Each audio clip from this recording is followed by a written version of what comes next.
Hello buddy, it's Wyvern here with another episode of Fixing the Forgotten, where we discuss the underwhelming, underpowered, underperforming, or just unappealing units and lords and heroes and regiments of renown in a given roster, and what could be done to improve them, to make them more competitive, to make them more appealing, to make them a decent choice. And I have held off on this series for a little bit now, mostly because the new patch dropped, and I wanted to wait to see exactly how balance was. But figured, you know what? Now there's been a bit of time. Now it's been a couple days or weeks. Let's dive in here and check things out, see where everything stands, and we're going to be covering the Skaven in this episode. Now, this is a faction that I think is at a pretty good spot right now. I think most of the roster is in a rather strong position. Obviously, there are some units that are arguably a bit overtuned. There's definitely some strategies that are much more meta than others. But I think that if you want to, you can get decent value or good value out of the vast majority of the Skaven roster. But I do think there are a few exceptions. I think some of them are a bit situational, some a bit more constant, but I did want to bring those up and discuss them here and sort of dive in and talk about the trouble children of this Skaven roster. So first and foremost, and perhaps this is no surprise to anybody, is Queek Headtaker, and he actually did get a buff this last patch. Obviously, Footlords have been getting cheaper, so that was nice for him. He also got an improvement to his Warp Shard armor. It used to be minus 18 armor. Before that, it was really pathetic. I believe a few patches back, it was even less of a reduction. I think it was like minus 12 or something. So it was really sad. That was minus 18 armor, and now it got buffed to minus 23 armor and minus 5 melee defense. And that's a pretty significant debuff in an area of 40 meters. You know, it's not bad. He's got Verminous Valor, he's got Stand Your Ground, both decent. He's got Trophy Heads, which is a great debuff against enemy lord or hero. Even if you're not able to get on top of them with Queek himself, you can oftentimes hit them with Trophy Heads and make them easier for your other units to kill. He also does a Dwarf Gouger, makes him pretty beastly combatant in melee. Plus 26 melee attack and 40% AP is no joke. He himself is AP in melee. Got bonus for infantry, one of the better duelists against enemy infantry heroes and lords. But despite that, he's missing something, and I think he is a bit weak. And I think one of the biggest killers for Queek is his low functional survivability.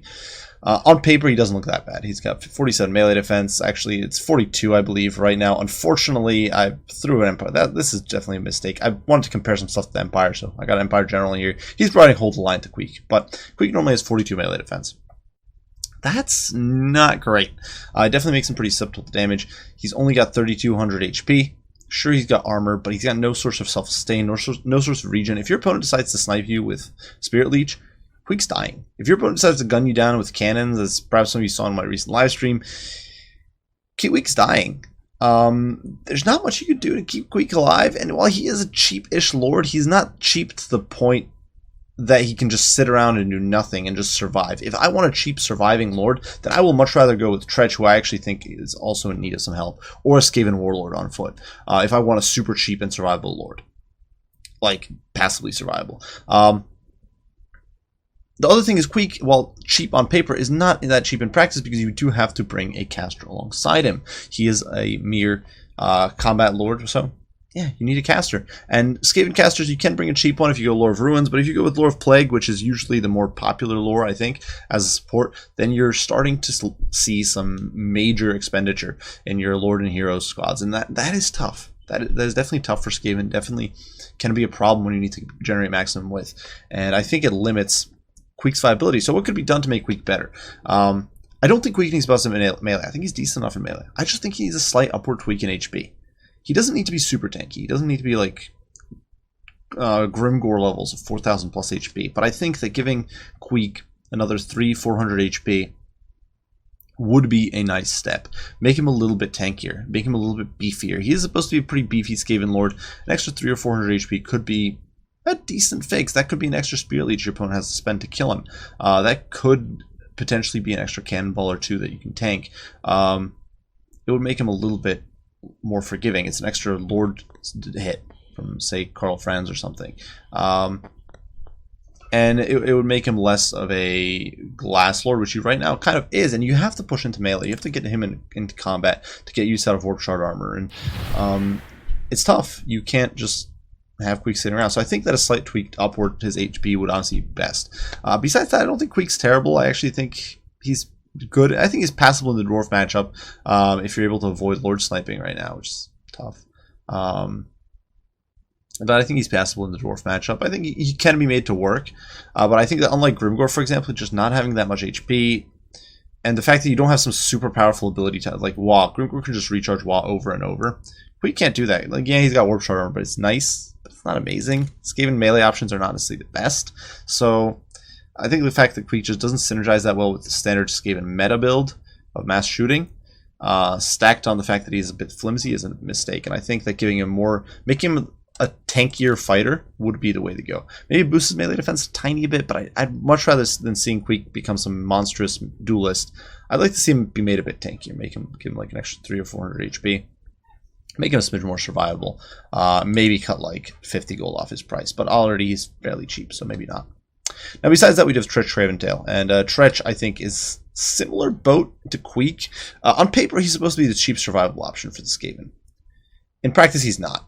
Because, once again, you've only got 3,200 HP. Yes, you have 70 melee defense. Once again, the +5 is from the whole line because I'm dumb and brought a general in here. But he's got Lucky Skullhelm. He's got some great items here. He's got Tretch's Raiders, which when you're winning in combat, +9 melee attack. Not bad. He's got Standard Die. Once again, he's got Stay Here, I'll Get Help, which allows him to stalk and get unspottable and boost allies' leadership. It's a very theoretically potent survivability tool. He's got Verminous Valor, of course, so he's all built around escaping. The problem is that in practice, once again, 3,200 HP, 90 armor, 70 melee defense that gets bypassed by cycle charging, and really keeping your Lord positioned correctly to take advantage of expert charge defense, or sorry, charge defense versus large, it's very unlikely. So realistically, Tretch just gets sniped. And once again, if you're going to go cheap and survivable, bring a Skaven Warlord. He is just a bit cheaper, and in my opinion, that makes Tretch not really that worth it. Like, sure, you get a bonus versus large, and you've got that charge defense, but yeah, 70 melee defense. But ultimately, if you want decent survivability on this level, and especially now with Ikit on the field, you need to see something more. And Tretch, so Lucky Skullhelm is kind of cool because it grants bonus protection when you're losing melee.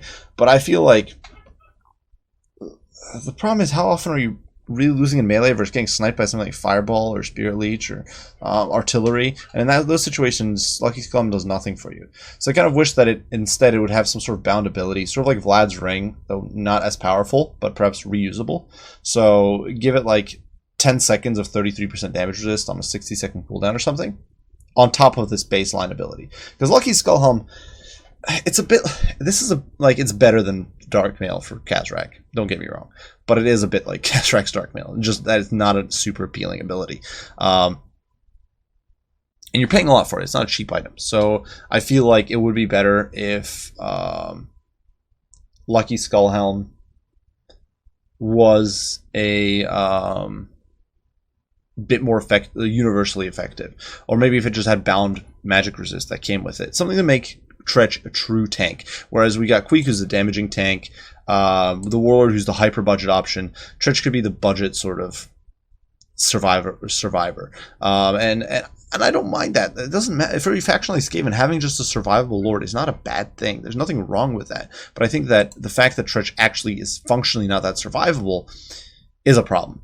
Unless you're losing in melee combat, you're not surviving great with Tretch. And that's a problem. You're gonna lose him a lot of the time. He's gonna get sniped a lot of the time, and at the same time, while he is cheap, he's not. Once again, you have to bring a Caster Lord with him. He's not that cheap. And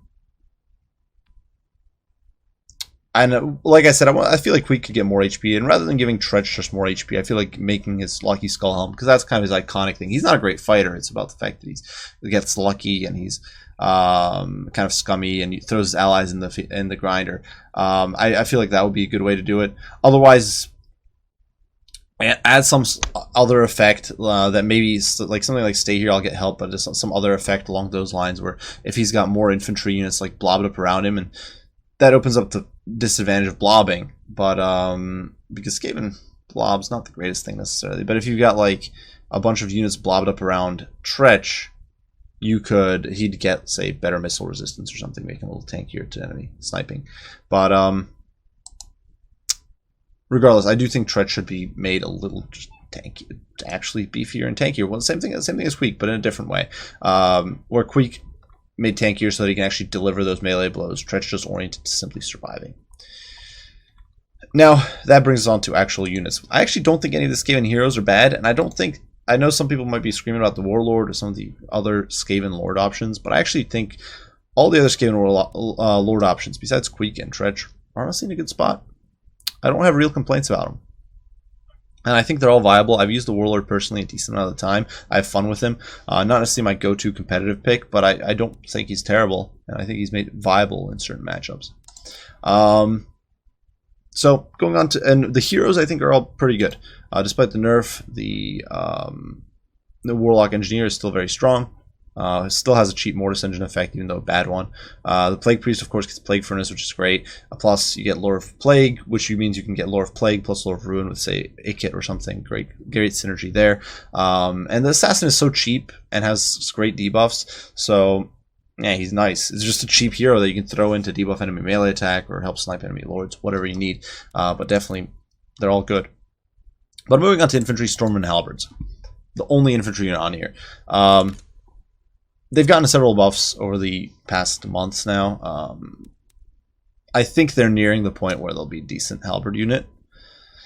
But I still think they're undertuned. Now, this is their stats with strength and numbers, and they look passable. You've got 74 leadership, granted this with secured flanks, so, and inspired by lords being nearby, but you do get +6 leadership and +8 melee defense. Up to baseline of 41 melee defense. Not bad for a halberd, honestly. It's better than Sage Chaos Warriors with halberds. Melee attack for 24. You've got 120 models, keep in mind, so this low weapon strength is not necessarily that bad in theory. Here's the problem. The units that you're trying to counter with Stormmen Halberds are usually large cavalry or chariots or monsters. The units that you're trying to fight with them usually don't care about the high model count. You're not getting... It doesn't matter that you have almost double the models of, say, Chaos Warriors when it's only 5 Stormmen attacking that Shaggoth anyway. It's 5 Chaos Warriors attacking the Shaggoth, it's 5 Stormmen attacking the Shaggoth. It doesn't matter. So the extra numbers don't really matter against the units that count. And even against the units where the numbers should count, like in, say, an infantry brawl. The fact is, Stormmen just have terrible melee stats. Melee attack for 24 is really bad. Defense 41, okay, but not the greatest still. Weapon strength is only 28, so not going to be winning any beauty contests against enemy infantry. Sure, 90 armor is decent, but the fact of the matter is, these guys just don't trade great. They also have a relatively low attack speed. They just don't trade that effectively into enemy infantry, despite the high numbers. In comparison, Stormmen with Sword and Board actually do trade rather well into infantry. That's got some similar stats, but is cheaper. Like, for example, you put Stormmen against Chaos Warriors, and Stormmen dumpster Chaos Warriors. It's not even a contest. You put Stormmen Halberds against like Chaos Warriors with Halberds, and I'm pretty sure Chaos Warriors with Halberds might actually come out on top still. I don't believe this was changed in the last patch. This has been the case for a while now. Stormmen are just terrible in dueling other infantry, and they're not really better against fighting monsters. On top of that, you got leadership issues. Their leadership's 60 baseline. That's, for those of you who don't know, state troop level for the Empire. They're pretty damn easy to rout. Like, for what's supposed to be an elite halberd, even if it's a Skaven elite halberd, the fact of the matter is these guys rout very easily, and you're oftentimes better off just summoning a unit of clan rats to bog the enemy down, or throwing in some Skaven slaves, than spending 1,000 gold on Stormmen halberds. I feel like the real reason Stormmen halberds are kind of a popular pick is just because they're your only real defensive infantry that can do something to cavalry and monsters. Like, they do have AP anti-large, but I don't feel like from a competitive perspective they're that great. Personally, I think Their stats could be tweaked upward. I'm not sure that's very Skaven-y, giving them, say, more melee attack, like +1 or 2. Could be enough. I think they're very close to that situation where they'll be competitive, but giving, say, +1 or 2 melee attack could be enough to tilt them over the edge. Because keep in mind, it's going to be, this extra melee attack is going to be projected across an entire unit of 120 models, so it could make them a little more competitive against infantry, make them a little more versatile. Otherwise, drop their cost. Now, obviously, there are other options, like you could buff their leadership or something. The problem is that that would probably have to be translated onto Stormruin with Sword and Shield, and I think those are already very strong, so I'd rather not see them get buffed for no reason. I feel like Stormruin Halberds should simply be tweaked in other ways, and I think dropping like 50 gold could be fair. At 950, its unit would be in a decent spot, I think. Otherwise, giving it some more melee attack. The slow tweaks, I think, are bringing them up to snuff slowly but surely. But yeah, they could still use some slight tweakage, in my opinion. And those are really only my suggestions. Like a slight boost to melee attack or a slight drop in cost, I think would be enough to tilt these guys into a good spot. But I think they're just shy of it right now. Now, next up, we've got a whole slew of units, and that's the Runner series. Besides the Gun Runners with Poison, because I think that is actually a very solid unit here. Now, this is a bit of a messy situation. So there's your vanilla Gutter Runners as well as your Night Runners, units armed with shurikens. Then you've got the Gutter Runners with slings, Gutter Runner Slingers, Night Runner Slingers, and Gutter Runner Slingers with Poison. So the whole Runner series, except Death Runners and Gutter Runners with Poison, is, in my opinion, ranges from slightly overpriced to pretty egregiously underpowered. And I have run some cheesy builds with these guys where you just mass them and then use armor sundering effects and whatnot to crush your opponent with mass pebbles. It can work, but is it competitive? Especially now that we have the era of the Gisela's here, now that we've got the rattling guns. No, I don't think it's worth it anymore. Before, you had to improvise because Skaven didn't have long-range AP, so you kind of had these desperation builds with Gutter Runners that I was kind of fond of running. But now with Giselles and Rattling Guns, it's just why bother? They're very expensive units. First and foremost, I think Night Runners and Night Runner Slingers need looking at from a cost perspective. Simple fact is, their damage output's kind of bad. You only get 10 ammo. Sure, it's 2 AP on the Night Runners, but and keep in mind, it's 90 models, so normally, say on a unit like Goblin Archers, who also have 90 models, you only have 1 AP. So, yes, you get 2 AP. But you only have 10 rounds of ammo, even though that's 360. You've got no snare, so 48 speed means you're going to get run down by everything that's faster than infantry. You can get outshot, because you only have 10 armor. Yes, you have 20% physical to this, but 10 armor means you're going to get shot to crap by any enemy missile play. And it's not a total waste because you cost 500 gold. Night Runners cost 500. For reference, Empire Crossbows cost 500. Glade Guard costs 500. High Elf Archers only cost 475. Bretonnian Peasant Bows cost 400, and they've got over double. And obviously, there's this whole thing. Yes, these have 360 fire, but how valuable is that on this unit? When your ability to kite is very limited. Most factions can run this unit into the ground with no issue because their speed is just too low to escape cav. What are you going to kite? Monstrous Infantry? Not that popular pick against Skaven to begin with. You might have decent DPS against like a monster, but once again, is that a popular pick against Skaven? No, not really. And your DPS against Cav is going to be, or heavy Cav is going to be trash.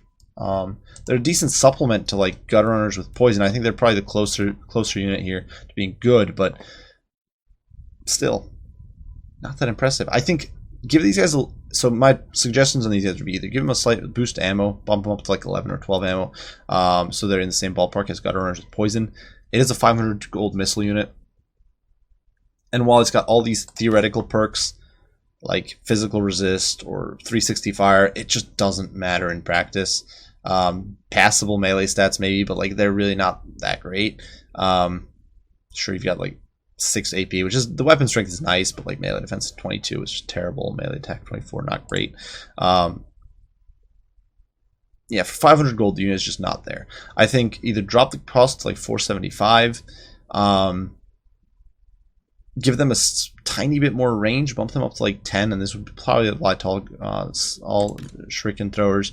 Bump their ammo up to like 11 or 12. Otherwise, give them stock. I feel like it's a little silly that these guys don't get stock. I feel like they could easily be given stock and they would still be balanced. But that's just my 2 cents on the Night Runners there. I think they're pretty close to being a decent spot, but I think 25 gold down or slight improvement to their ammo capacity so they have a little more damage potential would be nice to see. Night Runners with slings, this is where things get a little hairier. They're essentially Goblin Archers with better survivability and slightly better range. On paper, that's not terrible. Yeah, you got 90 models.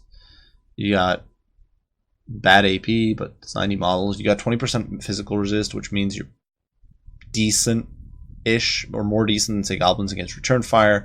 You got good mobility at 48 to reposition where needed. 140 range isn't terrible. It's workable. But the fact of the matter is, once again, these guys are competing with units that generally outrange them. Enemy missile troops will outrange you most of the time. Even guns have more range than these guys, and quarrelers and crossbows and high elf bows and all those units have way more range than these guys, 20 plus range advantage, and they'll mulch this unit. Yeah, sure, it's got loose formation, but they will mulch this unit before it ever gets into range most of the time. 20% physical resist, once again, not enough to protect you. You can't fire 360, so if you get rushed by heavy cav, you're screwed. It's a 500 gold unit, and it doesn't come with, say, added utility like Night Goblin Archers come with poison at least, and they've got stock. So that's honestly much more valuable than 25 range and a few melee stats here and there, and like a tiny bit of mobility, right? In practical terms. So I think once again, cost decrease would probably be the way to go. Just going alongside just give both Night Runners cut by 25%. Otherwise, I'm not sure what could be done with these guys really besides price cutting, because with Night Runners there's a clear low ammo capacity and very low range. These guys honestly have decent range. They're not once again, not terrible in stats, but for 500 gold, just feel a bit overpriced for what they deliver. Even if Giselles were out of the picture, even if Rattling Guns were out of the picture, these guys would just be a bit overpriced, and I think that's a bit of an issue. I think 25 gold off would be acceptable. Now onto the Gutter Runner Slingers, and this is where I think things get really hairy, because I think Gutter Runner Slingers and Gutter Runner Slingers with poison, and to a lesser extent, vanilla Gutter Runners are pretty trash. Now granted, the potential damage output is more decent. However, if we look at especially Gutter Runners with poison, you've got that whole decent melee combatant thing, and yes, they're more mobile, and they got snare nets now, so they can slow enemies in an area by 20%.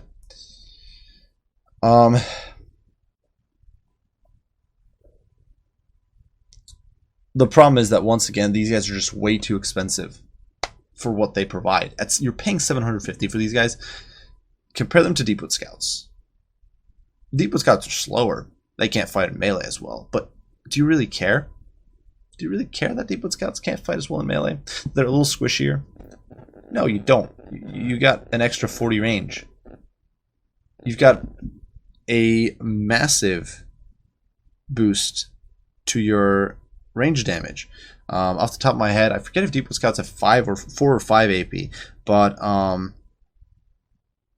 with Deepwood Scouts, you're looking at 240 AP per volley, as opposed to the measly 180 on Gutter Runner Slingers.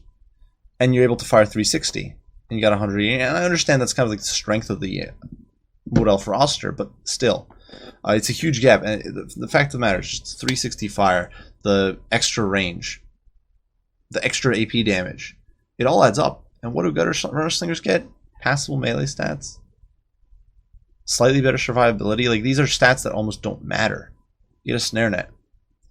And the thing is that if you're going to try to bring Gutter Runners to play a defensive role, you're going to bring Gutter Runners with poison, because they are by far the best at defending. They've got a snare net plus poison, so that's a double whammy of slows. You can stack 40% with the snare net, another 20% with, or 24%, sorry, with poison.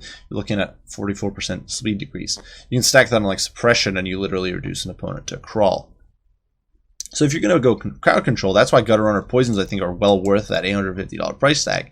But none of these other units are, because they're all compared to this and the performance they deliver doesn't match up. I think the simplest fix for Gutter Runner Slingers would be a significant cost decrease. And when I say significant, I mean significant. I mean at least 50, and perhaps as much as 75 or even 100 gold. That is how badly overpriced I think this unit is. Because it's a direct fire missile unit that ultimately doesn't have that much survivability. It's not really... It's capable of escaping, but not that well. Lothran Seaguard is in these guys' price range. Is right up there with them.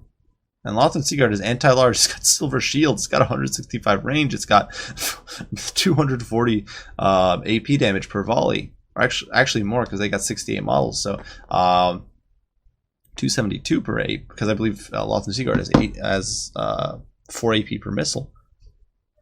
That's what Gutter Runner Slingers are compared to.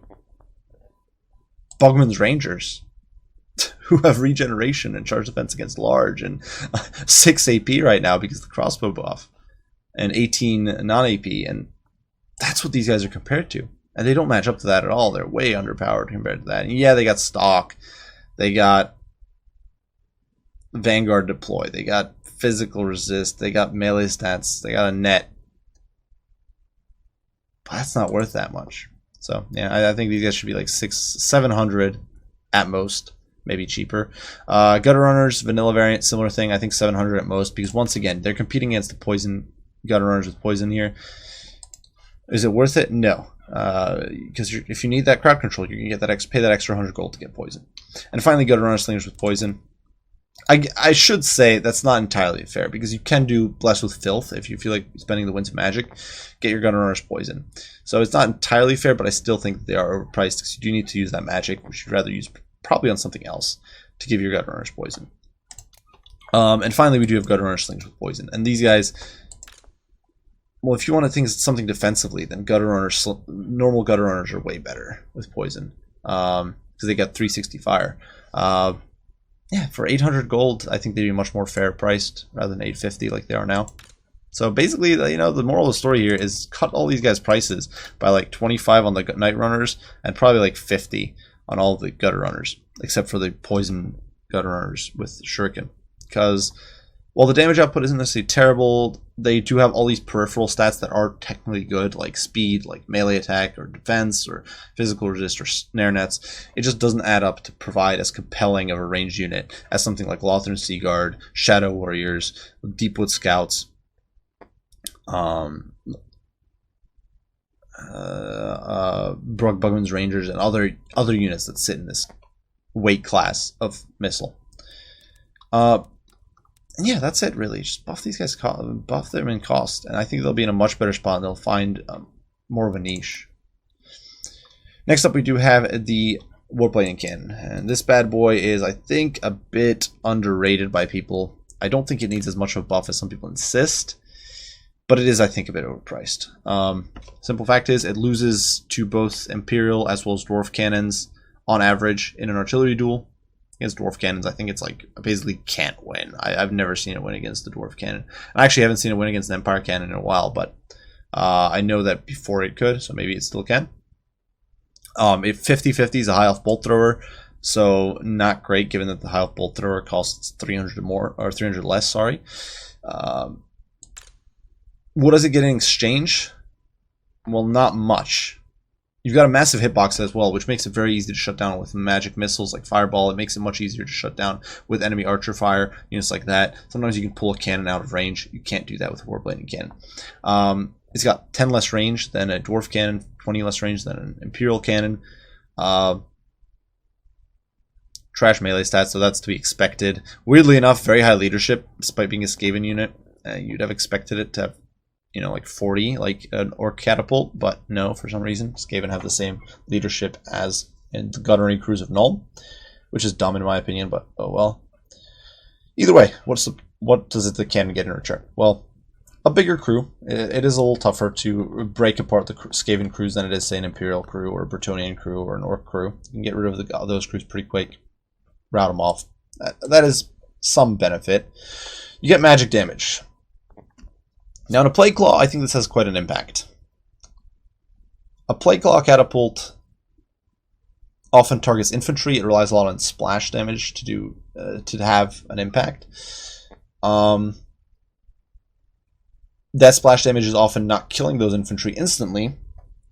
The fact that you have magic damage then becomes significant, especially if you're fighting physically resistant units. So if you're fighting Phoenix Guard, if you're fighting a unit like that, you can hit them with a Plague Claw Catapult, and it's going to do good work. The thing is, with the Warplaning Cannon, you're targeting anything you kill. Your alpha is so high that anything you shoot is dying in one shot anyway. Same thing with normal cannons. An Empire Cannon hits a Hex Wraith, the Hex Wraith dies. So the only thing the Warplaning Cannon is really better against is a handful of heroes and lords who have physical resistance. But that isn't even a fair argument, because there's also several lords and heroes that are functionally invulnerable to magic damage or very resistant to it. Lewin, if he pops lines, shield is way tankier against magic than he is against physical damage. Fey Enchantress is basically immune to magic damage. Sartorial has 25% magic resist. There's multiple examples of lords and heroes that are very resistant to magic damage, which is what the Warplaning Cannon does. So the niche situation where it is very strong also happens to be a situation where it could also be weak. There's multiple units that against which it will be bad. Now there are, I will say, a tiny handful. There are a few monstrous infantry where it can make a difference, having magic damage. For example, against a unit like the new Regiment of Renowned Croxagores, because they have physical resist instead of missile resist. So sure, the Warplaning Cannon can have a benefit there, but it's such a niche circumstance. It's barely worth discussing. Besides that, what other benefits does it get against cannons? It gets splash, but explosive damage just doesn't matter that much on a cannon. Most of the killing is the projectile. You might do a tiny bit more to infantry, but definitely not enough to justify 200 cost increase. And a bonus versus large, but that bonus versus large literally just compensates for the damage output that a cannon has. A cannon has an advantage against a Warplaning Cannon in raw damage. So the bonus versus large basically evens the two out. So does the Warplaning Cannon even have an advantage? Well, it does. Slightly better projectile velocity, about 25% difference last time I calculated it. I actually went out of my way to try to figure out time how long it took a projectile to travel. And off the top of my head, it was about 25% difference. It also has better reload speed, and this is not something you see immediately. Here it says 18.9 seconds. We look at the Empire Great Cannon for comparison, 19.8. It's only 1 second difference. Now this doesn't sound like a huge difference, but in practice, these reload times are fake news. The Warplaning Cannon fires as advertised. The Dwarf and especially the Empire Cannon fire far slower than advertised. The Empire Cannon fires about once every 25 to 30 seconds. Dwarf Cannon fires about every 25 off the top of my head. The Warplaning Cannon fires every 18 as advertised, so it's got a significant advantage in rate of fire compared to its Imperial and Dwarven counterparts. Because of this, I don't think the Warplaning Cannon deserves a huge buff, but I do think it still deserves some buff. It costs 1,000 gold. It loses the artillery duels against its cannon peers. It is not really better against more targets or against any. It's not really better than normal cannons against the vast majority of its targets. It gives some, takes some with the magic damage, but it's not like it's objectively just better. It's like with a Plague Claw Catapult against anything but dwarves, essentially, you're going to be doing better. With the Warplaning Cannon, there's a few targets you'll be stronger against and a few you'll be much worse against. So why should you be paying more for that? So I think 900 gold would be a fair price for the Warplaning Cannon. It represents the fact that it's not good, but can occasionally duel in an artillery duel. It would represent the fact that it's got a huge edge and rate of fire, which I think is important to keep in mind. It would account for its slight improvement in resilience against melee attack because it does have that bigger crew. At the same time, it would bring closer to size to Empire and Dwarf cannons, which do have the advantage in dueling prowess, in range, in not needing a bonus versus large. So they'll do more against infantry lords or heroes, stuff like that. And I think that would put the Warplaning Cannon in a much better position, balance-wise, dropping it down to 900 gold. I don't think any more is warranted just because it fires so quickly. unless they intend to fix Empire cannons and Dwarf cannons to fire as advertised. Now, next up, we do have the Hell Pit Abomination. There's not much to be said for this guy. Most of the problems I have with him boil down to two things: too horrible to die and bugged animations. On paper, this unit looks pretty cool. 50 armor. Actually has missile resist, unlike a giant. 9 plus is a Skaven, who actually have pretty good backline harass. It's got regen. It's got Fear, Terror. It's got 9,000 HP. It's got a bonus versus large of 18 or 7. Oh, it's only 17. I thought it was 18, but it's got 58 speed, which isn't great, but not terrible. It means you can kind of fight back against heavy cav. Melee attack and defense is not great, but you know, it got 9,000 HP. You hit hard like a truck. You got over 500 weapon strength. Sure, it looks good. Now the problem is too horrible to die and the rats and bugged animations. First, too horrible to die. I absolutely hate 50% mechanics like this. I hate it on the Phoenix, and I hate it even more on the Hell Pit Abomination, because it procs at 10% HP. Now on the Phoenix, at least, this means that it's the last 300 HP. Sure, it's 300 HP, but if the roll fails, you're like, okay, the Phoenix was almost dead anyway. In the case of the Hell Pit Abomination, we're talking 900 HP that you are potentially getting nothing out of. Potentially this unit could be doing great. Its leadership could be holding strong at 900 HP, which that's the 10% mark, and you could lose the Hell Pit Abomination right then and there because a 50% roll said no. Not fun in my opinion. I'm very not fond of that mechanic. I kind of hate it. At the same time, the heal you get on the flip side can be completely game changing. You suddenly get a burst of thousands of healing, and suddenly a unit that was about to die is just got a huge boost to its HP and is now swinging the entire tide. And I don't find that fun to play against. What I would like to see is make this a constant, make it a guaranteed 100% ability, make it heal for a certain set amount. Make it heal for like, I don't know, 1,000, and make it proc at 10%, or make it or even make it staggered like the Hydra. Then another shall take its place. So personally, I would definitely prefer just to make it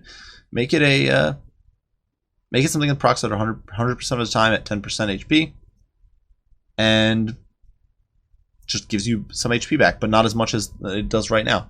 So that way it doesn't feel as punishing, but you can play around it. You can expect your unit to heal if it drops below a certain HP. At the same time, your opponent knows that your unit will heal above a certain amount, instead of this pure dice roll that sometimes occurs, and that's just not fun. The other problem is bugged animations. A little bit of Abominations sometimes just doesn't do damage. It can be a very inconsistent damage dealer. Stacked on top of its kind of low melee attack, and it will often struggle in fights. I will honestly just fix the animations. So it doesn't just hit or attack an area and do nothing. And that's all I have to say there, really. Besides that, I consider giving it a slight boost to that bonus versus large. I know it's not supposed to be like a specialized anti-large killer, but bumping that bonus up to like 20, I think, wouldn't be the end of the world. It would make it a little better at dueling. It is an $1,800 ground-bound monster. I think it could be a better anti-large fighter for that cost. That's really my 2 cents here on the Hell Pit. I think you can. I have made it work personally, but I just do feel like it has these disadvantages. And I absolutely hate Too Horrible to Die. I think it's a terrible mechanic. Besides that, we got Wheels of Doom, and that's the last unit here on this list. The last thing we'll be bringing up. Honestly, I just think it's overpriced. It's a Doom Wheel with tier 9 chevrons and an extra missile attack. You get an extra projectile. Like, sure, cool. It's a better Doom Wheel, but you're paying 250 more gold for it. The melee attack and defense just don't matter that much because a Doom Wheel is not great at grinding it out with Cav or fighting it out and sustain melee.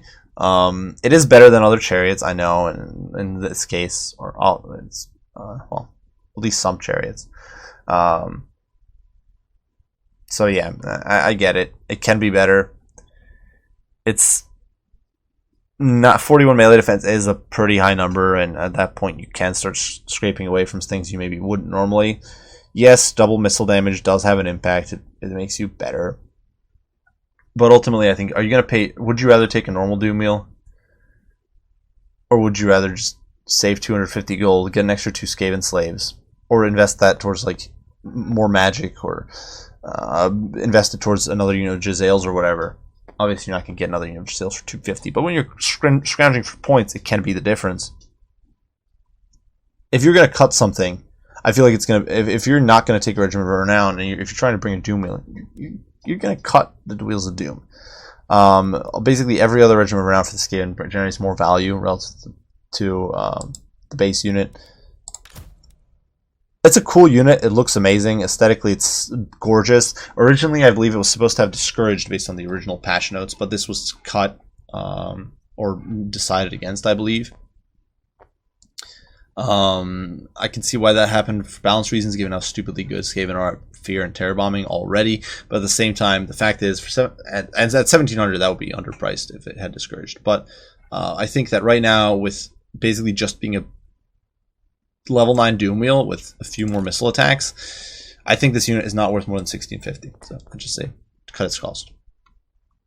Regardless, that is it for my list, guys. I too hope you guys enjoyed the video. Hope you found it entertaining and fun, perhaps a little informative. Perhaps you don't agree. Perhaps you think some of these units are fine. Perhaps you think some of these units, there's units I missed and didn't include. Be sure to post your thoughts, opinions, comments, critiques, all of that down below, and I will do my best to respond as soon as I can. We are now in the end game of our Fixing the Forgotten series. Only 3 more factions left to go: Bretonnia, Empire, and the Dark Elves. So you can expect those in the coming weeks. But I certainly do hope you guys enjoyed the series. Hope you guys enjoyed the video. As mentioned, leave all your thoughts and opinions down below. I do thank you all for watching, and I will see you all in the next one. Bye for now.